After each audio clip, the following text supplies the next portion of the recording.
Hey guys, tonight we begin with something strangely comforting. Not because the people we're about to meet live comfortable lives. Quite the opposite, actually. Many of them spent decades surrounded by velvet curtains, golden crowns, endless ceremonies, and enough family drama to make a modern holiday dinner seem wonderfully peaceful. So tonight, dim the lights a little, pull the blanket up, find that perfect sleeping position. You'll probably adjust 3 more times anyway. Let your shoulders relax, and together we'll wander into the softly lit halls of medieval and early modern Europe, where kings ruled vast kingdoms. Queens wore jewels worth fortunes, and almost everyone somehow ended up marrying someone who was already sitting in the family portrait. Because why search for a new family when apparently the old one was complicated enough? This is not a story of epic battles. There won't be dramatic cliffhangers. Nobody is racing across rooftops. Instead, we're simply taking a very slow walk through history's longest-running family reunion. A reunion that somehow lasted centuries.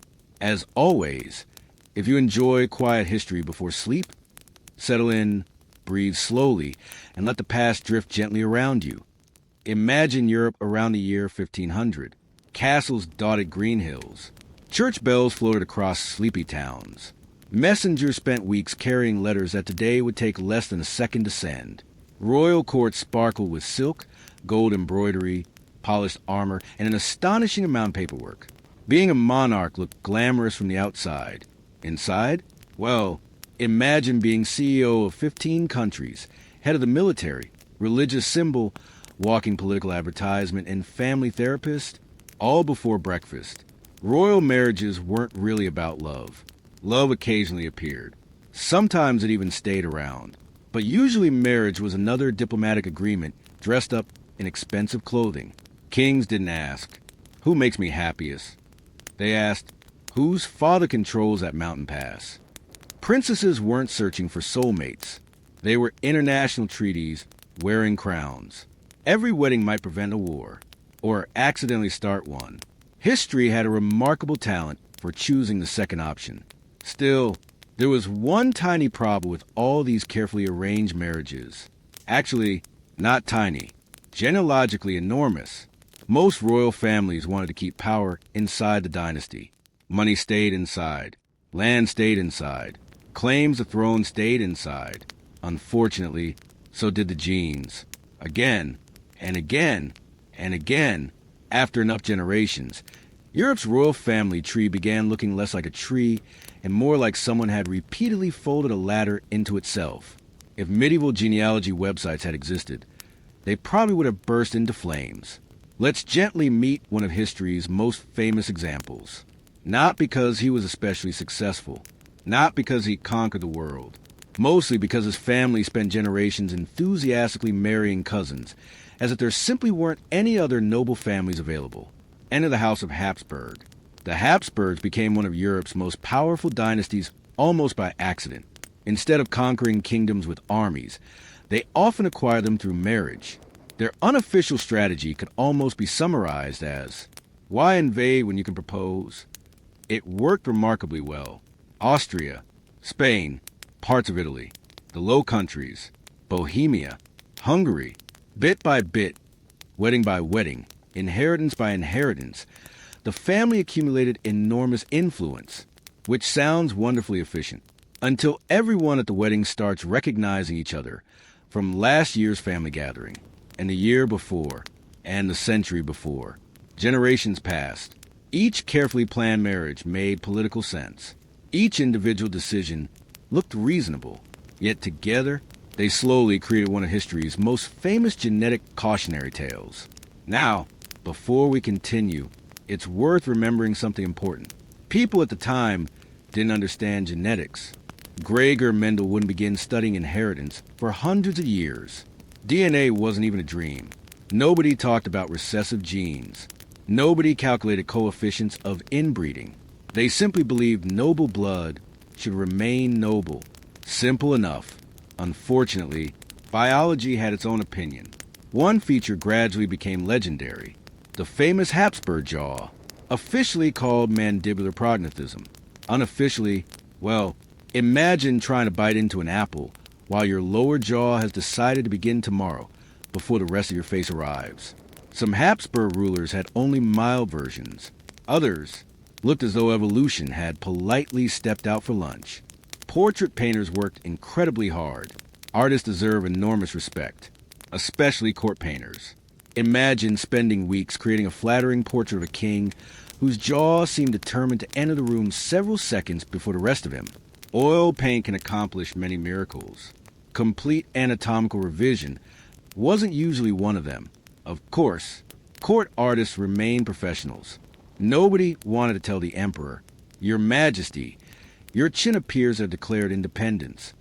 Instead, they softened shadows, adjusted angles, added luxurious collars, very strategic lighting. History's oldest version of finding the good side for photographs. Let's float gently toward one particularly famous Habsburg, Charles II of Spain. Poor Charles. History often remembers him unfairly as little more than a collection of medical problems. He deserves kindness. None of what happened was his choice. By the time Charles arrived in 1661, generations of cousin marriages had already left their mark. His family tree contained so many repeated ancestors that modern historians sometimes stare at the diagram for a while before quietly saying, "Oh." Charles struggled throughout life. Walking, speaking clearly, eating, learning. His health rarely gave him peace. He experienced illnesses that appeared, disappeared, then politely returned as though forgetting something. Court physicians tried everything available in 17th century medicine, which unfortunately meant treatments that often made people feel considerably worse. One doctor recommended different diets. Another suggested elaborate herbal mixtures. Someone almost certainly blamed the stars. Astrology remained fashionable. If anything went wrong, Mercury probably had something to answer for. Charles himself seems to have been gentle, reserved, sometimes lonely. Imagine growing up while everyone around you constantly discussed the future of the kingdom resting on your shoulders. Shoulders that probably just wanted a quiet afternoon. Every meal became political. Every illness became diplomatic news. Every cough echoed across Europe. Foreign ambassadors regularly sent reports describing his health in extraordinary detail. Today's celebrities worry about tabloids. Charles had international diplomats writing, "The king looked tired this morning." Not exactly relaxing. Eventually, Charles died without children. His death triggered the War of the Spanish Succession, which sounds dramatic, but for tonight, we'll simply note that generations of carefully planned marriages had unexpectedly reshaped European politics. History has a remarkable way of turning family dinners into continental events. And really, that may be one of history's strangest themes. Tiny personal choices, repeated quietly, across centuries, eventually becoming enormous historical consequences. One wedding seems ordinary. 20 similar weddings later, entire kingdoms find themselves navigating problems nobody originally intended. It's oddly human. We rarely notice long-term patterns while we're living inside them. The Habsburgs certainly didn't wake up each morning thinking, "Today we'll accidentally become textbook examples for future biology classes." They simply continued traditions inherited from previous generations, because traditions often feel comfortable, even when they quietly become inconvenient. As the candles burn lower in our imaginary castle, servants move softly through silent corridors. Fireplaces crackle. Heavy tapestries keep out the cold. Somewhere a royal accountant is still balancing impossible budgets by candlelight. Someone else is writing yet another marriage proposal destined for another royal cousin. Because, of course they are. Europe's dynasties were nothing if not committed to consistency. When we left our quiet walk through Europe's royal halls, the candles were still glowing softly. The castle corridors had settled into that familiar nighttime silence. Somewhere, a servant was carefully banking the fire for night. A clerk was still scratching away with a feather quill, probably copying yet another marriage agreement that absolutely nobody involved had written themselves. And naturally, another royal cousin was about to become someone else's spouse. Because why look outside the family if diplomacy insisted everyone keep borrowing from the same guest list? So let's continue our slow stroll. No rushing, no battles, just history, quietly unfolding one generation at a time. The Habsburg family did not become Europe's most powerful dynasty because they were unbeatable soldiers. They certainly fought wars. Nearly every kingdom did. But their greatest weapon was surprisingly polite, a wedding invitation. There was an old saying often connected with the Habsburgs: "Let others wage war, you, fortunate Austria, marry." Whether every version of the quote is historically authentic isn't especially important tonight, because the idea behind it certainly was. While neighboring kingdoms spent fortunes marching armies across muddy fields, the Habsburgs often expanded their influence by arranging another marriage. A princess here, a duke there, a carefully negotiated inheritance somewhere else. Piece by piece, they collected territories almost the way some people collect postcards. Except these postcards came with castles, taxes, and occasionally several million subjects. It was an impressive strategy. It was also incredibly complicated. Every marriage created new claims. Every child inherited multiple titles. Every generation produced longer names and even longer legal documents. If you thought modern paperwork was exhausting, imagine proving your right to rule half of Europe because your grandmother's aunt married someone's second cousin 70 years earlier. Lawyers must have stayed very busy. One man who perfectly represented this growing web of family connections was Maximilian I. He understood something simple. Marriages could accomplish what armies often could not. His son, Philip the Handsome, married Joanna of Castile. Now, Philip's nickname deserves a tiny pause. The Handsome. History sometimes enjoys a little irony. Portraits show a man who certainly looked respectable, perhaps even attractive by Renaissance standards. But whenever historians hear royal nicknames, it's usually wise to lower expectations slightly. History has introduced us to rulers called the wise, the just, the bold, and occasionally they turn out to be, well, none of those things. Nicknames were often excellent public relations, even 500 years ago. Still, Philip's marriage changed Europe forever, because Joanna happened to inherit Spain. Quite a lot of Spain, actually. Suddenly, two enormously important dynasties became one extended family, which sounded wonderfully efficient, until everyone realized future generations would have fewer and fewer completely unrelated marriage options. The family circle had become a family spiral. Their son would become one of the most powerful rulers in history, Charles V. Now Charles had an impressive collection of titles: Holy Roman Emperor, King of Spain, Lord of the Netherlands, ruler of territories stretching across Europe and into the Americas. Managing all of that sounds exhausting. Even checking his calendar must have required professional assistance. Imagine waking up every morning wondering which kingdom required attention first. Austria? Spain? Italy? Germany? The New World? There probably wasn't enough coffee in Europe. Not that coffee had become common there yet. Unfortunate timing. Charles spent much of his life traveling. He visited cities separated by mountains, forests, rivers, and seas. Everything took weeks, sometimes months. Today we complain about delayed flights. Charles probably spent entire seasons on horseback, simply attending meetings. Progress was patient. Despite all this responsibility, one question quietly followed every royal family. Who would marry whom next? Not who fell in love. That question rarely entered a conversation. Instead, advisors gathered around enormous tables covered with maps. Marriage negotiations sounded almost like business meetings. What lands come with the bride? What alliances does it secure? What happens if they have 3 children? What if they have none? Romance rarely appeared in the official paperwork. Cupid was apparently not invited to cabinet meetings. Of course, the young princes and princesses weren't always thrilled. Many met their future spouses only shortly before the wedding. Some had exchange letters. Others had seen painted portraits, which introduces another wonderfully human historical problem. Portraits could be optimistic. Court painters understood their assignment. They weren't creating dating profiles, exactly, but they were close. A slightly softer jaw, brighter eyes, a little more symmetry. Perhaps remove that unfortunate scar. Maybe adjust the lighting. By the time the real couple finally met, There was occasionally a brief moment of quiet surprise.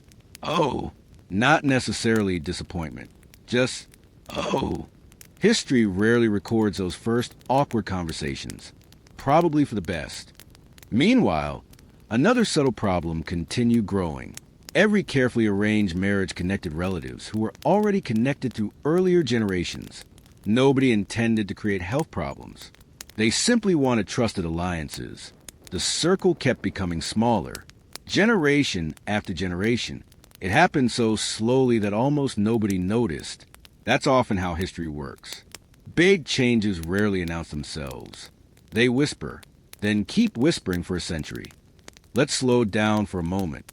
Picture a great royal banquet. Long wooden tables. Silver plates reflecting candlelight. Musicians quietly playing in one corner. Nobles dressed in velvet and embroidered silk.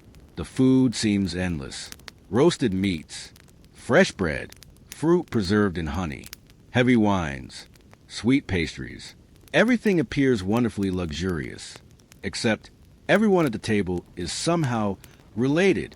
The king is the queen's cousin. The duke is also an uncle. The ambassador married another cousin. The children are connected through multiple branches. Trying to explain introductions would have taken the entire evening. Meet your second cousin, who is also your first cousin once removed. Wonderful. No wonder genealogy eventually became its own profession. As the years passed, physicians noticed certain patterns. Some royal children became ill more often. Others developed unusual facial features. Some struggled with speech. Others had difficulty walking. Doctors observed these things carefully, but they didn't understand why. Medicine was still filled with theories involving bodily humors. Too much black bile, not enough yellow bile, perhaps the weather, possibly the moon. Sometimes the solution involved bleeding the patient, which, from today's perspective, feels rather unfortunate. The patient was already weak. Removing blood rarely improved the situation. Yet, doctors genuinely believed they were helping. History reminds us that people usually make decisions using the best knowledge they have, even when that knowledge later seems rather creative. Still, royal families carried on. Ceremonies continued. Crowns changed heads. Children were born. More marriage negotiations filled more desks. And somewhere, another carefully written family tree quietly folded back onto itself once again. No one imagined that centuries later, historians and geneticists would study these dynasties as remarkable examples of how politics and biology can unexpectedly collide. But that realization was still far in the future. For now, Europe simply continued dancing through another season of royal weddings, polished etiquette, and elaborate family connections that grew just a little more tangled with every passing generation. And as the castle settles into another peaceful night, with the fireplaces glowing low and distant church bells marking another quiet hour, we'll gently wander next toward one of history's most fascinating and quietly tragic royal households, where enormous power and deep personal loneliness often lived side by side. The night has grown a little deeper now. The castle windows reflect only candlelight. Outside, the streets are quiet. Most of the city has gone to sleep. While inside the royal palace, a few guards continue their slow walk through endless stone corridors. Their footsteps echo softly, never in a hurry, never loud enough to disturb anyone. So, make yourself comfortable once again. Take another slow breath. Tonight, we'll spend some time with a king who inherited one of the largest empires on earth, but rarely enjoyed the simple comfort of feeling healthy. His name was Charles II of Spain. History often remembers him as the last Habsburg king of Spain. But before he became a king, he was simply a small boy, a little prince who happened to be born into one of the most powerful and most genetically complicated families in Europe. And, as you might imagine, being born into that family came with rather a lot of expectations. Charles entered the world in Madrid in the autumn of 1661. The palace celebrated. Church bells rang. Courtiers smiled politely. Messengers rode across Europe, carrying wonderful news. A royal heir had been born. The Spanish Empire finally had another generation waiting in line. On paper, everything looked perfect. In reality, people soon began to worry. The young prince was unusually fragile. He became sick often, Growing up seemed much harder for him than for many other children. Today, modern doctors looking back at historical records believe many of his health problems were likely connected to generations of close family marriages. Of course, no one living at the time knew anything about DNA. No one understood recessive genes. Instead, people searched for other explanations. Perhaps God was testing the kingdom. Perhaps evil spirits had wandered too close to the palace. Perhaps the stars were arranged incorrectly. History has always been remarkably creative when trying to explain things it didn't yet understand. Charles's mother, Marianne of Austria, loved her son deeply. She also worried about him almost constantly. Imagine being responsible for raising the future ruler of one of the richest empires in Europe, while watching him struggle with illnesses that nobody could properly explain. Every fever became frightening. Every cough attracted another physician. Every small improvement filled the palace with hope. Then another illness would quietly arrive. The cycle continued. Again and again, the royal doctors visited so frequently that they probably knew every hallway better than some servants. Unfortunately, their treatments rarely worked. One physician recommended special diets. Another insisted on herbal medicines. Someone else suggested unusual mineral waters. A few believed prayer alone would provide the answer. And naturally, there was always someone convinced that removing blood from an already weak patient would somehow make everything better. 17th century medicine could be surprisingly optimistic. Accuracy sometimes arrived a little later. As Charles grew older, everyday tasks remained difficult. Learning to walk took longer than expected. Speaking clearly proved challenging. Even eating comfortably wasn't always easy because of the famous Habsburg jaw. Imagine trying to enjoy a simple meal while your own mouth seemed determined to disagree with you. Something as ordinary as dinner could become an exhausting event. Yet around him, palace life continued with perfect ceremony. Every meal involved strict etiquette. Every visitor bowed correctly. Every curtain was arranged neatly. Everything appeared magnificent. Only the young king's health refused to cooperate with the carefully organized schedule. The palace itself was an extraordinary place. Large courtyards opened toward elegant gardens. Long galleries displayed paintings collected over generations. Rich carpets softened the footsteps of nobles walking between meetings. Gold-framed mirrors reflected hundreds of candles every evening. To visitors, it looked like endless luxury. To Charles, it was simply home, although perhaps not a particularly cheerful one. Royal children rarely enjoyed the freedom that ordinary children sometimes had. There were lessons, formal greetings, religious ceremonies, official appearances. Everything happened according to protocol. Even childhood followed a timetable. Imagine never being able to run outside without several adults following behind, never climbing a tree, never disappearing for an afternoon adventure. Instead, every movement mattered, because one day, everyone expected you to rule an empire. That is quite a lot of pressure before reaching your teenage years. Despite his health struggles, Charles appears to have been kind. Many ambassadors describe him as polite, quiet, gentle, not especially interested in grand displays of power, which is rather refreshing when compared with some rulers we've met elsewhere in history. There have certainly been kings who believed shouting solved almost every problem. Charles wasn't one of them. If anything, he often seemed overwhelmed by the enormous responsibilities placed upon him. And honestly, who wouldn't be? Imagine inheriting land stretching across Europe and the Americas before modern transportation, telephones, or even reliable postal systems. Managing a single village would have been difficult enough. Managing an empire from a palace, while constantly feeling unwell, that required remarkable patience. As he entered adulthood, another familiar royal question quietly returned. Marriage, because of course it did. European diplomacy never seemed willing to take a holiday. The advisors gathered. Letters crossed borders. Portraits were exchanged. Genealogies were carefully examined. Well, carefully enough. Charles eventually married Marie-Louise of Orleans, a French princess. She was young, elegant, and by most accounts, considerably more energetic than her husband. When she first arrived in Spain, many people hoped the marriage would bring happiness to the lonely king. There was also another expectation: an heir. Royal marriages almost always came with that unspoken requirement: produce children, secure the dynasty, protect the kingdom.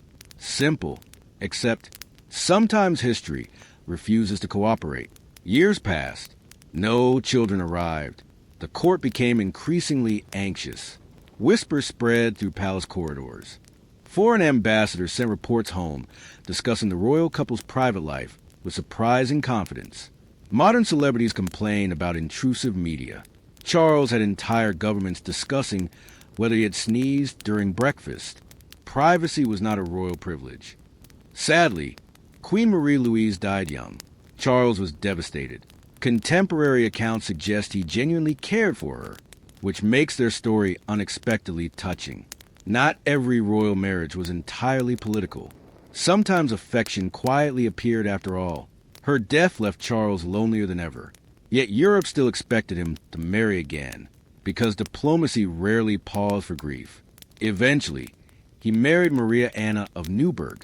Once again, everyone hoped for an heir. Once again, no children were born. By now, anxiety spread far beyond Spain. Without a direct successor, the future of the Spanish Empire became uncertain. Powerful nations began calculating possibilities. France watched carefully. Austria watched carefully. England watched carefully. Everyone waited, sometimes patiently, sometimes not. Meanwhile, Charles continued living inside a palace filled with magnificent artwork, glittering chandeliers, and endless formal ceremonies. Yet all the luxury in Europe could not guarantee something as ordinary as good health. It's one of history's quiet little reminders. A golden crown cannot prevent headaches. Silk robes cannot cure illness. And enormous palaces sometimes feel surprisingly lonely. As the years drifted by, Charles became less a symbol of royal power and more a symbol of the dynasty slowly reaching its natural end.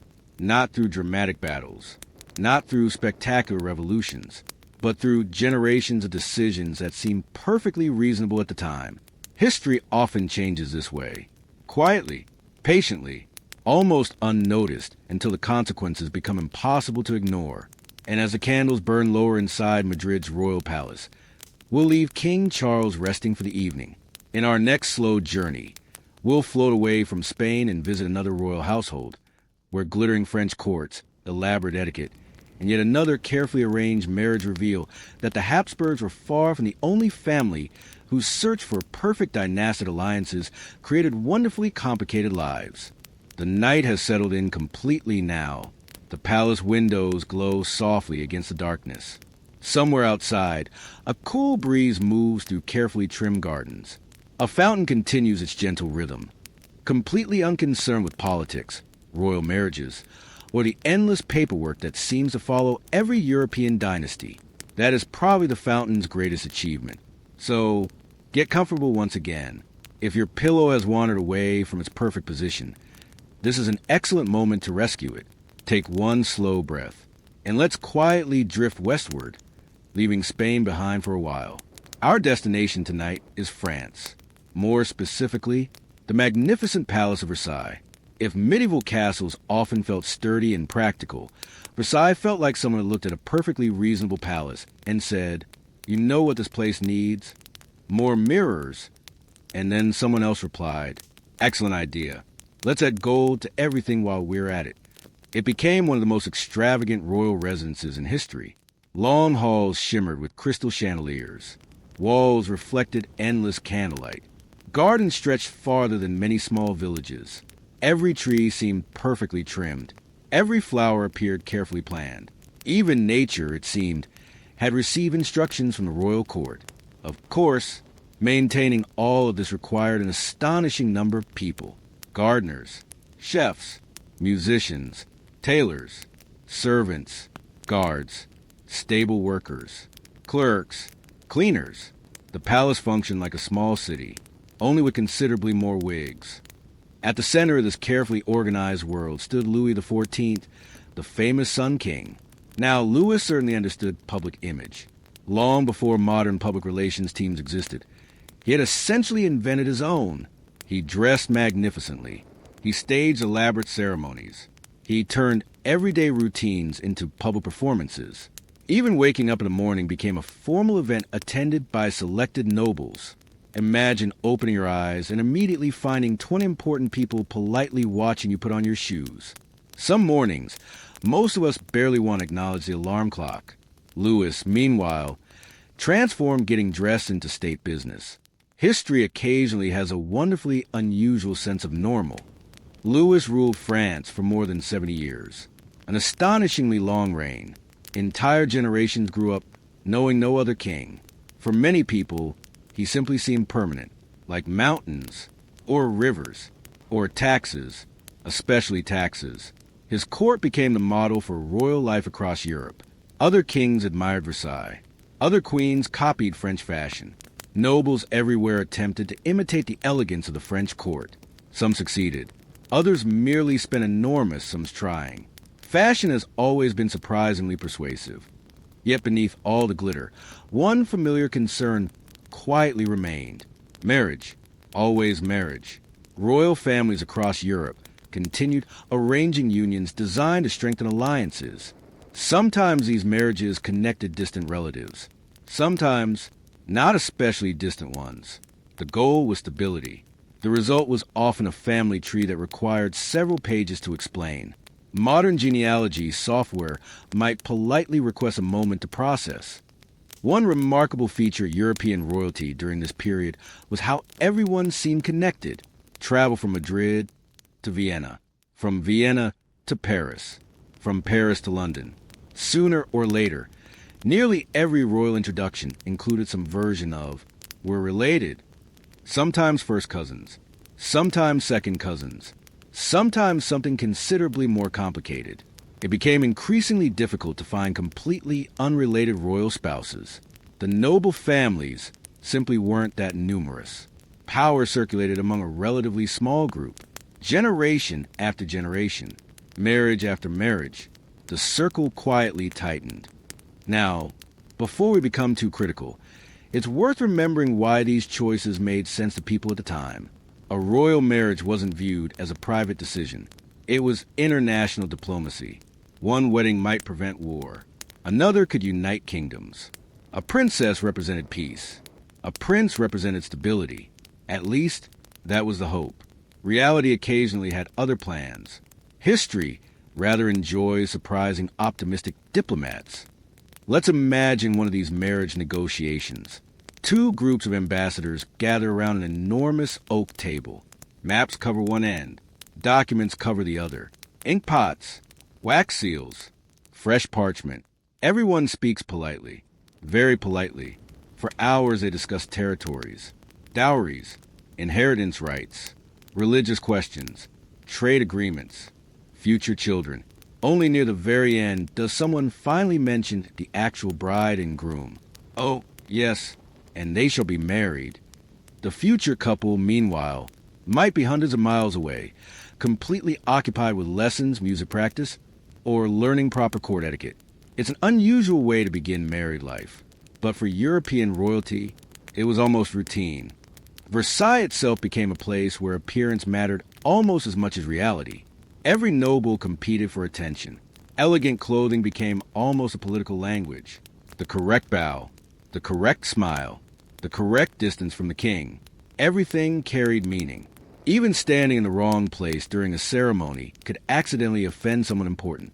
Court life resembled an endless performance. Fortunately, everyone already knew their lines. Mostly. And then there were the wigs. Magnificent, towering, powdered, sometimes decorated with ribbons. Occasionally astonishingly large. The 17th century clearly believed that hair should make an entrance several seconds before the rest of the person. Maintaining these elaborate hairstyles required considerable effort. Imagine spending hours preparing your appearance before breakfast. Actually, perhaps don't imagine that too vividly. It's wonderfully exhausting. Despite the luxury surrounding him, Louis XIV understood one thing very well. Power depended on family. His children, his grandchildren, his descendants. Dynasties survived through generations. Every birth became a celebration. Every illness caused concern. Every marriage reopened the great diplomatic game. No royal family could afford to stop thinking about succession.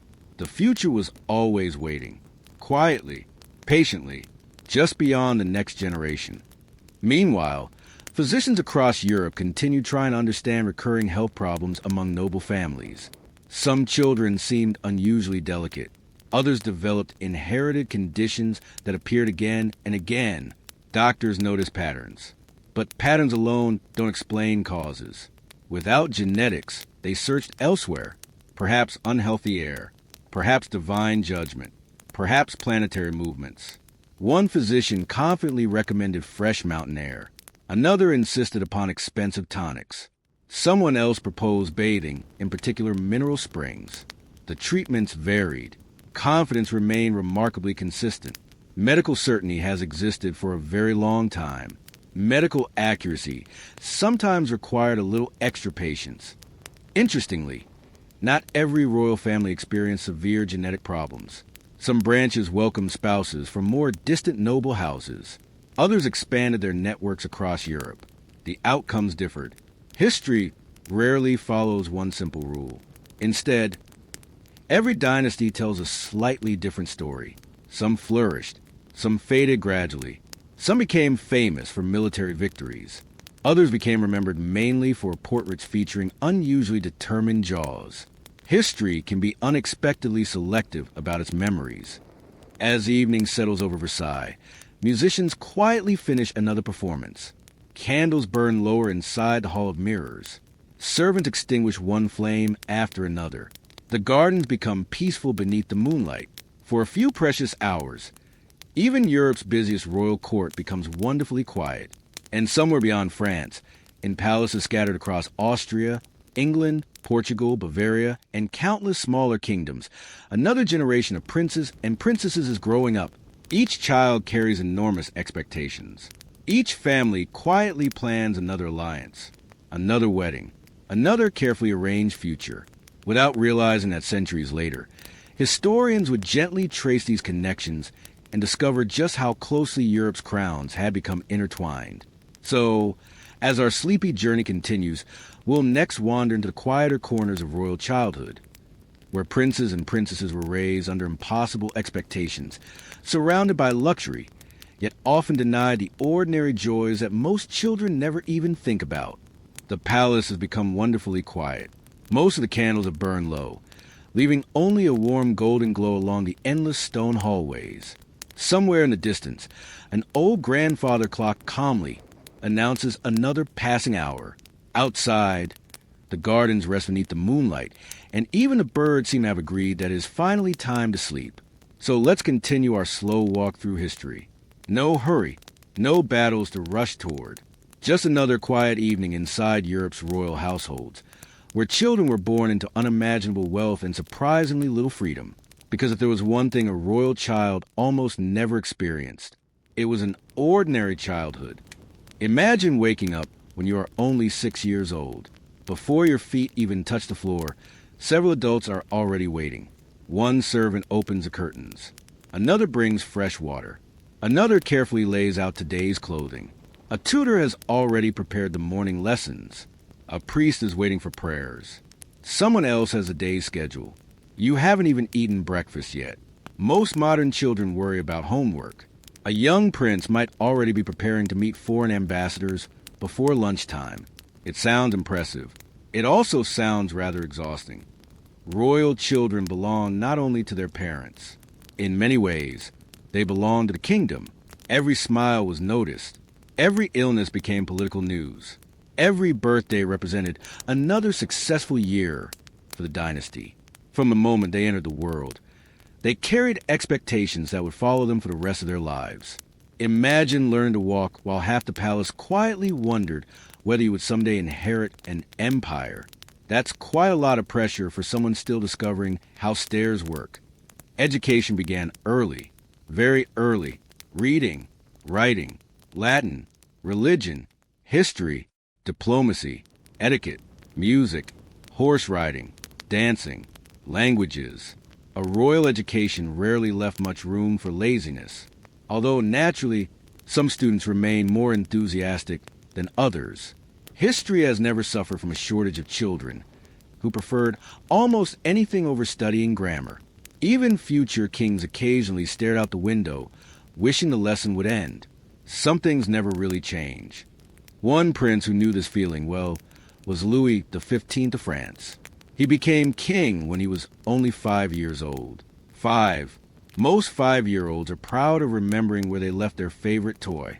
Louis suddenly found himself technically ruling one of Europe's largest kingdoms. Of course, adults handled the actual government. Still, the title belonged to him. Imagine trying to understand what King of France means before you even lost all your baby teeth. History occasionally asks children to carry remarkably adult responsibilities. The young Louis spent much of his childhood surrounded by tutors, advisors, and court officials. Everyone wanted to shape the future king. Everyone had opinions. How should he speak? How should he sit? How should he greet foreign visitors? Even small habits attracted attention.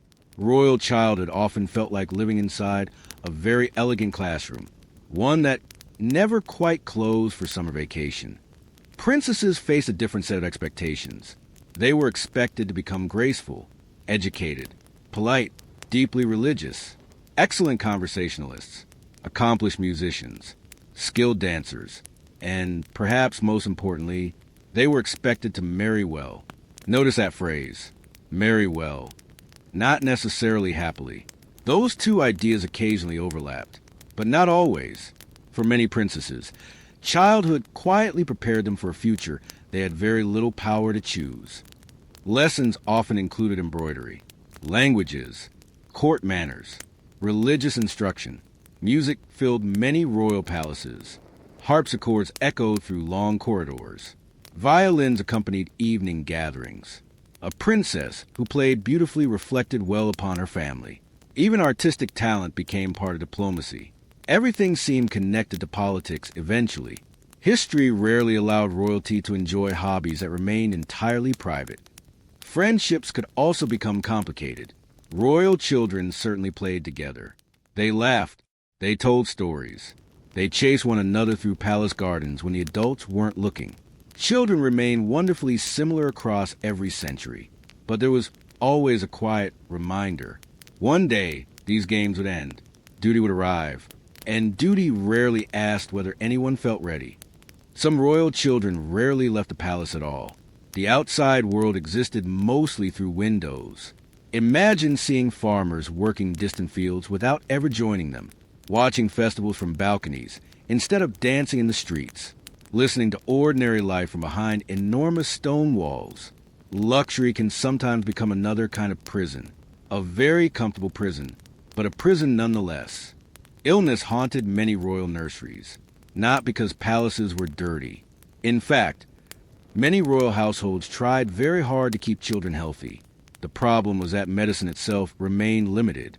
Small infections could become dangerous. Fevers frightened entire courts. A simple cough often brought several physicians rushing through palace doors. Parents worried constantly, especially after losing one child. Sadly, infant mortality remained common across Europe, even among the wealthiest families. Royal blood could purchase magnificent palaces. It could not bargain with disease. Whenever a prince became ill, rumors spread astonishingly fast. Messengers rode across borders carrying updates. Foreign ambassadors wrote careful reports. Neighboring kingdoms quietly calculated possible changes in succession. Imagine catching a cold and accidentally causing 3 governments to hold emergency meetings. Royal life had a remarkable way of turning private moments into international affairs. As children grew older, portraits became increasingly important. Artists arrived with easels and brushes. Hours passed while young princes and princesses tried very hard not to move. Anyone who has ever sat still for a photograph understands the challenge. Now imagine remaining perfectly motionless for several afternoons. Oil paintings required patience. Fortunately, painters also possess imagination. They soften imperfections, brightened complexions, adjusted posture, perhaps made a nervous child appear wonderfully confident. History's earliest version of professional image editing, only with considerably more paint. These portraits traveled across Europe. Potential husbands studied them. Potential wives examined them. Royal advisors nodded thoughtfully. Marriage discussions quietly began, sometimes before the children involved had reached their teenage years. It seems astonishing today. Yet for centuries, this was simply how dynasties survived, or at least, how they hoped to survive. Of course, not every child dreamed of becoming king or queen. Some preferred books. Others loved horses. A few became fascinated by astronomy, music, or science. History remembers crowns more easily than personalities. But behind every famous monarch stood a child who once wondered what tomorrow might bring. Perhaps they hoped for freedom. Perhaps they hoped to make their parents proud. Perhaps they simply hoped tomorrow's Latin lesson would be canceled. A surprisingly relatable wish. As evening deepens, the palace nursery grows quiet. The tutors have gone home. The musicians have finished their practice. Candles flicker softly beside neatly folded clothes, prepared for another day of lessons, ceremonies, and expectations. Outside, the stars continue their slow journey across the night sky, completely indifferent to titles, crowns, or royal bloodlines. Tomorrow, another prince will memorize ancient history. Another princess will rehearse elegant bows. Another royal family will quietly discuss future marriages over dinner. And somewhere, another tiny branch will be added to Europe's increasingly tangled family tree. Our gentle journey will continue next as these children grow into adults, stepping into arranged marriages, glittering ceremonies, and lives shaped more by duty than by personal choice. Because in the royal courts of Europe, growing up was only the beginning of the story. The palace is almost silent now. Only the soft crackle of a fireplace breaks the stillness. A few candles continue to flicker along polished hallways, casting long shadows across marble floors. Somewhere outside, a horse quietly shifts in the royal stables, while the last guard of the evening slowly makes his rounds. Everything feels calm. Everything feels still. So let's continue our gentle journey. Tonight, the royal children we've come to know are finally growing up, and with adulthood comes something that nearly every prince and princess expected. A wedding, not necessarily because they had fallen in love, but because Europe had already decided it was time. For ordinary people, marriage could sometimes begin with affection, sometimes with friendship, sometimes with practical necessity. Royal marriages, however, usually began with a map. Kings and queens rarely asked, "Do they make each other happy?" Instead, advisors asked, "Will this alliance strengthen our borders? Will it secure peace? Will future children inherit both kingdoms?"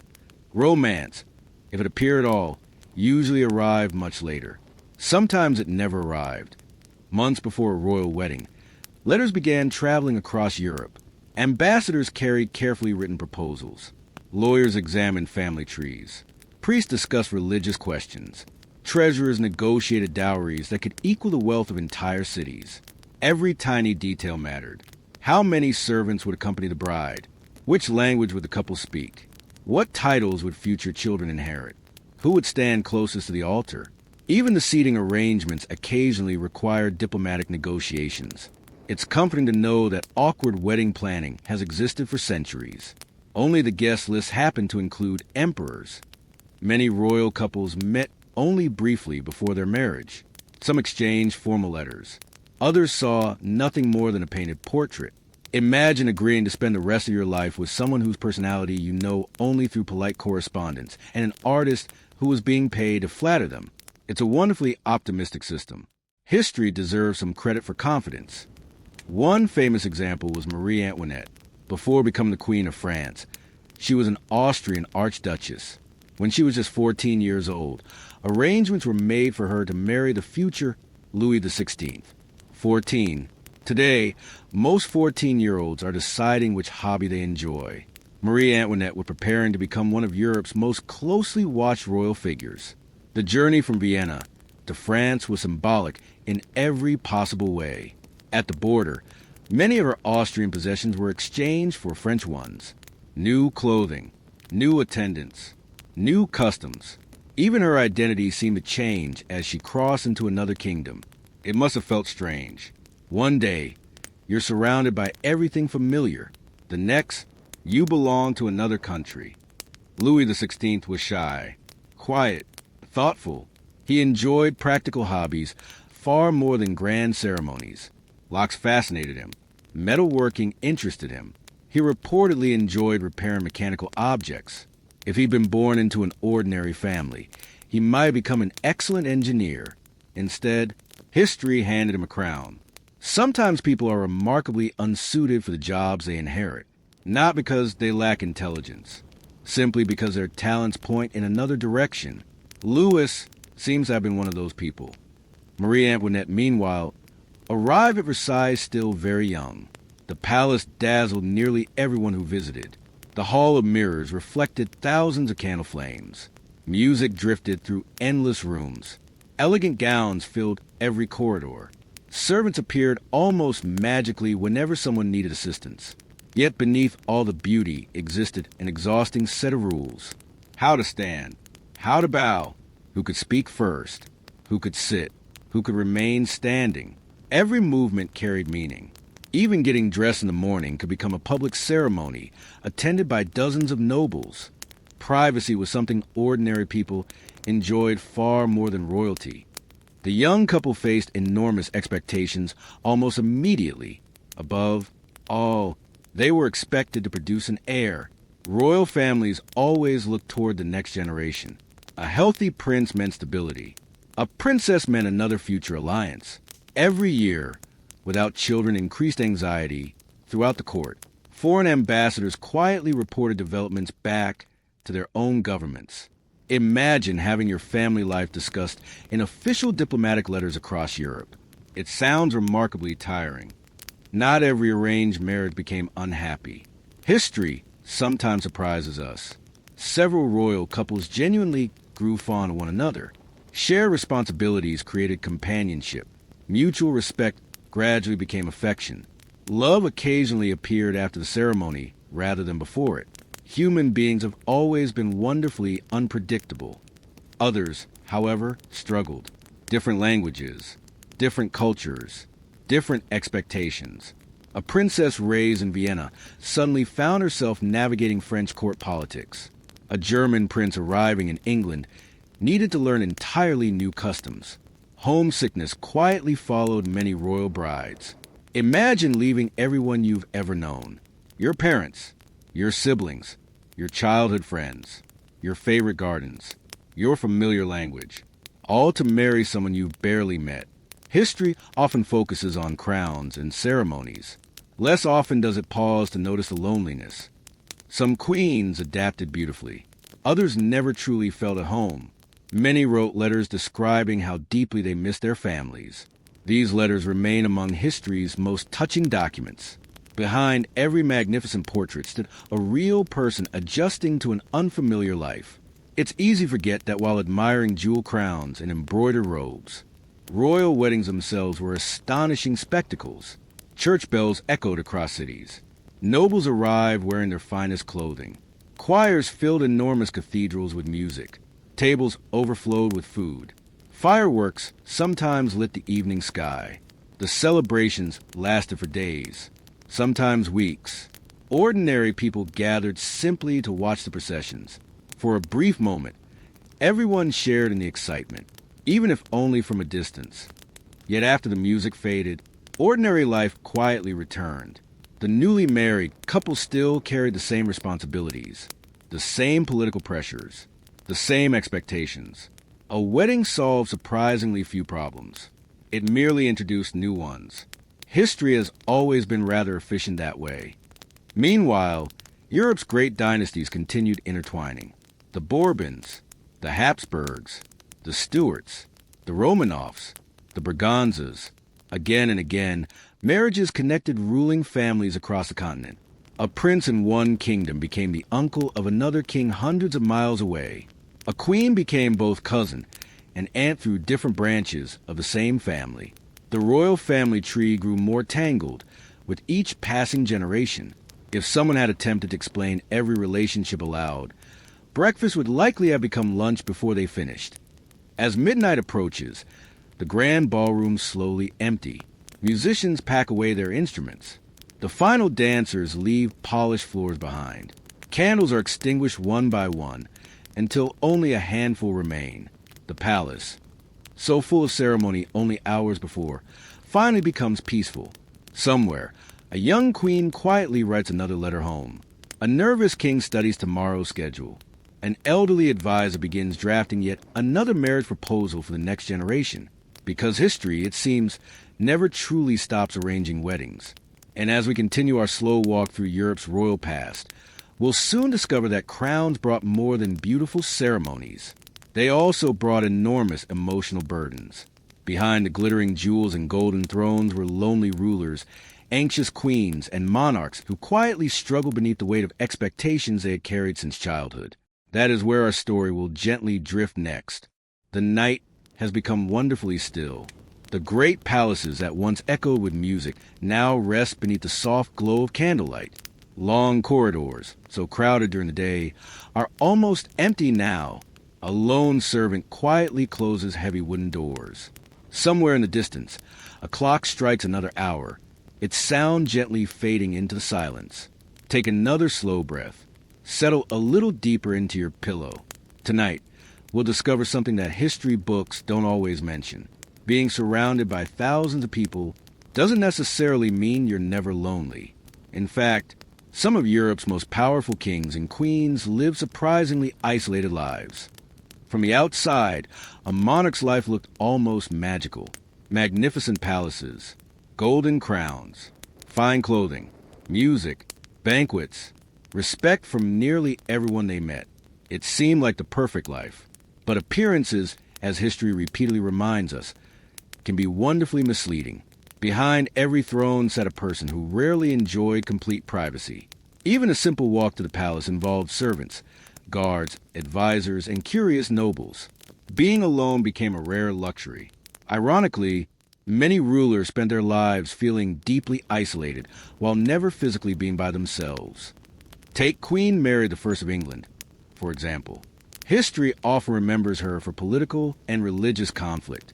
Tonight, though, let's look at the quieter side of her story. Mary spent much of her childhood surrounded by uncertainty. Her parents' marriage collapsed. Her father's decisions transformed the entire kingdom. At times, her own place in the royal family became uncertain. Imagine growing up knowing that your future could change because of decisions made by adults far beyond your control. Children rarely understand politics. They simply notice when the world around them suddenly feels different. Mary learned that lesson earlier than most. Years later, when she finally became queen, she carried the weight of those experiences with her. She desperately hoped to secure the Tudor dynasty. She married Philip of Spain, believing the marriage would strengthen England and provide an heir. Instead, the marriage brought disappointment. Philip spent much of his time away from England. Mary often found herself governing alone. One of the saddest episodes in her life involved what historians now believe was a false pregnancy. The entire court prepared for the arrival of a royal baby. Rooms were decorated. Celebrations were planned. Foreign ambassadors sent excited reports home. Months passed. No child arrived. It must have been heartbreaking. And through it all, Mary still had to appear calm before her court. Royal dignity rarely allowed public tears. Her story reminds us that even queens experience hope, disappointment, and loneliness. A crown could command respect. It could not guarantee happiness. Let's quietly travel north for a while, to Scotland, where another famous queen, Mary, Queen of Scots, spent much of her childhood far away from her homeland. She became queen before she was even 1 year old. Imagine receiving a crown before learning to walk. Naturally, she couldn't rule herself. Adults governed in her name. Meanwhile, young Mary was sent to France, where she grew up among another royal court. She learned French. She studied music. She danced. She wrote poetry. By every account, she became intelligent and graceful. Yet, she was growing up in a country that wasn't truly her own.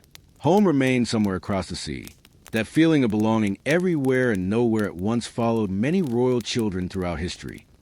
Friendship also became complicated for monarchs, who genuinely liked them, who simply wanted influence, who hoped for titles, who hoped for money. Imagine never quite knowing whether someone admired you or merely admired your crown. Trust became surprisingly difficult. Kings often relied on advisors. Queens relied on ladies-in-waiting.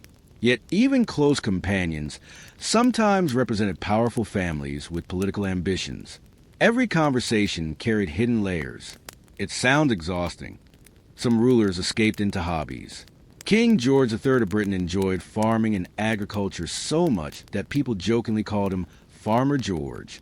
He took genuine interest in crop rotation, new farming methods, and improving agriculture, compared to endless political debates. Discussing wheat probably felt wonderfully relaxing. Imagine finishing a stressful meeting about international diplomacy and then happily spending the afternoon talking about turnips. Honestly, that sounds surprisingly peaceful. Other monarchs loved music. Some collected books. Others became fascinated by clocks, astronomy, or architecture.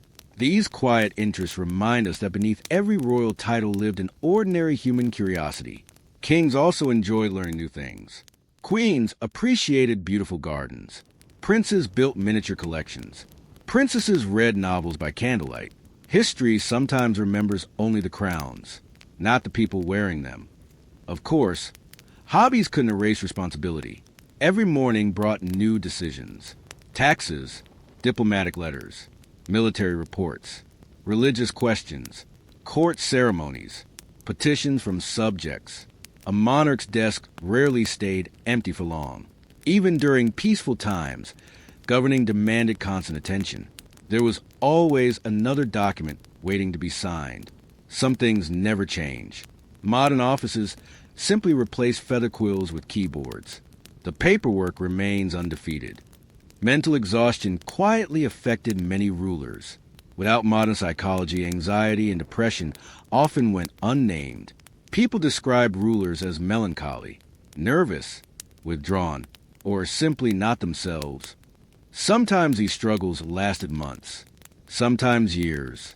Courtiers noticed changes but rarely understood their causes. Instead, they searched for physical illnesses or spiritual explanations. The mind remained one of history's greatest mysteries. Several monarchs found comfort in routine. Morning prayers, regular walks, music after dinner, reading before bed. Simple habits created small islands of peace within otherwise overwhelming lives. Perhaps that's something wonderfully timeless. Even today, routines help many people feel grounded. History quietly connects us in unexpected ways.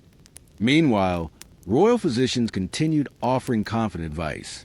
Fresh air, herbal remedies, mineral baths, special diets, long rests, occasionally less helpful ideas. Medicine advanced slowly, one generation at a time. Fortunately, curiosity never disappeared. Each century learned a little more than the last. Progress rarely arrives all at once. It prefers patient footsteps. As the evening grows deeper, one palace window remains illuminated. Inside, a queen finishes another letter to her family. Across Europe, a king quietly studies tomorrow's council agenda. A young prince practices a foreign language he will someday need after an arranged marriage. A princess looks out across moonlit gardens, wondering what life in another kingdom might someday feel like. These quiet moments rarely appear in grand paintings. Yet they may have been the most human moments of all, because beneath every crown, there was simply another person hoping to do their best. Some succeeded brilliantly. Others struggled. Most experienced a little of both. And as our peaceful journey continues, we'll soon discover that while loneliness shaped many royal lives, strange habits and curious routines made Europe's kings and queens even more fascinating. Some collected unusual pets. Some followed astonishing daily rituals. Some became obsessed with tiny details that nobody else even noticed. The night has settled into its quietest hours now. Most of the palace sleeps. Only a handful of candles still glow in long stone corridors. The fireplaces are burned down to warm orange embers. And somewhere outside, a gentle breeze rustles through rows of carefully planted trees. The world feels slower, quieter, exactly the way a bedtime story should. So let us continue our peaceful walk through history. Tonight, we leave behind great political decisions for a while. Instead, we'll peek into something much more personal: the little habits, the daily routines, the wonderfully odd behaviors that reminded everyone that, despite the crowns, Europe's monarchs were still very human. And humans, as history repeatedly demonstrates, are delightfully strange. One thing many kings valued above almost everything else was routine. The outside world might be changing. Wars might begin. Diplomats might argue. Treasuries might empty. But breakfast? Breakfast happened at the same time, almost every day. Royal households followed remarkably detailed schedules. Servants woke before sunrise. Kitchen fires were already burning, while most of the palace remained asleep. Fresh bread was baked. Water was heated. Silver plates were polished until they reflected candlelight like tiny mirrors. By the time the king appeared, dozens of people had already been working for hours. Imagine beginning your morning knowing that 50 people had already organized it for you. Convenient, perhaps. A little intimidating, certainly. Then came dressing. Now, today we generally choose clothes in a matter of minutes. Royal dressing could take considerably longer. Layer upon layer of fine linen, silk stockings, embroidered jackets, heavy robes, jewelry, decorated belts, lace collars, buttons that seem to multiply every decade. And, of course, the wig, a truly magnificent wig. The 17th and 18th centuries absolutely adored elaborate hairstyles. Some wigs were so carefully curled and powdered that maintaining became almost a full-time occupation. Hairdressers earned every coin they received. Imagine spending 2 hours preparing your hair before breakfast. Modern mornings suddenly seem wonderfully efficient. Cleanliness, however, looked rather different from modern expectations. Many people today imagine medieval and early modern Europeans never washed. That isn't entirely fair. People certainly washed, just not always in the way we might expect. Hands were washed regularly. Faces too. Changing clean linen was considered important. Full-body bathing happened less frequently for various reasons, including medical beliefs that warm baths might make people vulnerable to illness. Medicine occasionally offered fascinating advice. Not always accurate, but certainly fascinating. Instead of frequent bathing, perfumes became incredibly popular. Flowers, herbs, spices, sweet oils. Royal courts often smelled pleasantly of lavender, rosemary, or citrus, which was probably preferable to the alternative. One ruler famous for loving routine was Frederick the Great of Prussia. Now Frederick ruled a powerful kingdom, commanded armies, and corresponded with philosophers. Yet he also adored his dogs, especially his Italian greyhounds. He treated them almost like members of the family.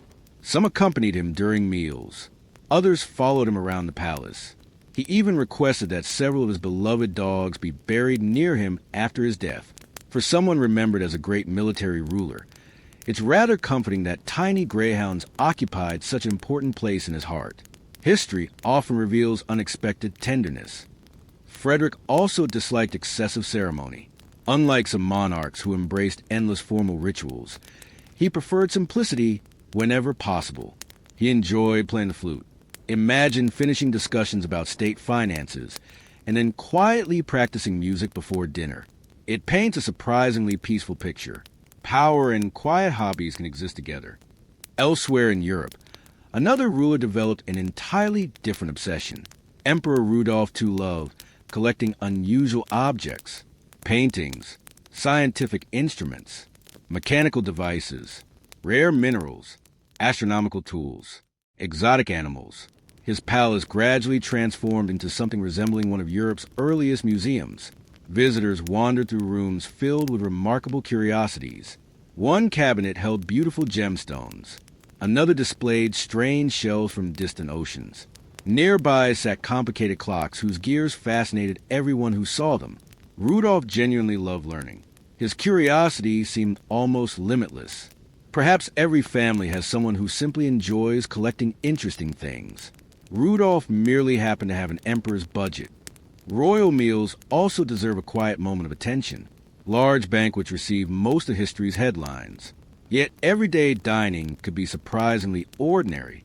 Fresh bread, cheese, roasted poultry, Fish, seasonal fruits, vegetables from palace gardens, soups filled with herbs. Of course, special occasions featured elaborate displays, entire roasted animals, decorative pastries, towering desserts. But even kings eventually became tired of constant feasts. Sometimes simple food sounded perfectly wonderful. Table manners mattered enormously. Forks gradually became more common across Europe. Napkins appeared regularly. Conversation remained polite, at least officially. One imagines that somewhere, beneath all the elegance, someone still accidentally dropped a spoon. Human nature rarely changes. Then there were the royal pets. Dogs appeared almost everywhere. Cats wandered palace corridors catching mice. Exotic birds sang from elaborate cages. Some rulers even kept monkeys. Imagine attending a serious diplomatic meeting only for a curious monkey to wander across the room. History occasionally rewards us with delightful mental images. Gardens became another royal passion, not merely because they looked beautiful. Gardens demonstrated control. Perfectly trimmed hedges, symmetrical flower beds, carefully arranged fountains. Nature itself appeared organized beneath royal authority. Walking through these gardens offered rulers one of the few opportunities for quiet reflection, away from crowded halls, away from endless ceremonies. Just birdsong, fresh air, and the gentle sound of water. Perhaps those peaceful walks were among the happiest moments of many royal lives. Reading filled many quiet evenings. Libraries expanded generation after generation. Kings collected histories. Queens enjoyed poetry. Scientific books slowly found places beside religious texts. Ideas traveled surprisingly far despite slow transportation. A book copied in Italy might eventually appear on a shelf in Vienna. Knowledge moved patiently, but it moved. Of course, not every habit proved especially wise. Some monarchs became convinced that particular foods guaranteed good health. Others trusted unusual medical remedies. A few consulted astrologers before making important decisions. If the stars suggested waiting another week before signing a treaty, well, another week it was. From our modern perspective, this seems unusual. Yet every generation believes certain ideas with complete confidence. History gently reminds us to remain humble. Future centuries may smile kindly at some of our own assumptions. As the palace grows quieter still, servants extinguish another row of candles. The royal kitchens finally fall silent. The musicians have long since packed away their instruments. A faithful dog curls beside the fireplace. Somewhere, a king finishes one last page of a favorite book before retiring for the evening. Tomorrow will bring another council meeting, another ceremony, another mountain of documents. But for now, there is only peace, only silence, only the comforting rhythm of another ordinary night inside an extraordinary palace. And as our sleepy journey continues, we'll soon arrive at the final generations of several great European dynasties, where years of carefully arranged marriages, immense responsibility, and changing ideas slowly transformed the royal world forever. The crowns would remain, but Europe itself was quietly beginning to change.